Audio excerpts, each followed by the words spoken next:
Hi friends, ఈరోజు మనం రాగి దోశ ఎలా చేసుకోవాలో చూద్దాం. ముందుగా మనం రాగులు, బియ్యం ఇంకా మినపప్పు నానేసుకొని మనం మిక్సీ దానిలో వేసుకుంటే ఇలాగా అవుతుంది పిండి. దాన్ని పొద్దున్న లేచి మేము దోశలు వేసుకుంటున్నాము. ఇదిగోండి రాగి దోశ. ఇది హెల్త్కి చాలా మంచిది. ఇలాగనే మనం రాగి ఇడ్లీ, రాగి చపాతీ కూడా చేసుకోవచ్చు.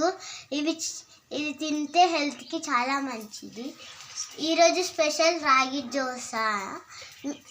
మీ టిఫిన్ ఏంటో కామెంట్ చేయండి. ఇదిగోండి మమ్మీ వేసింది దోశ.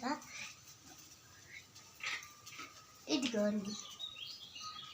ఓకే, నేను తింటున్నాను. Bye friends. లైక్ చేయండి, షేర్ చేయండి, సబ్స్క్రైబ్ చేసుకోండి.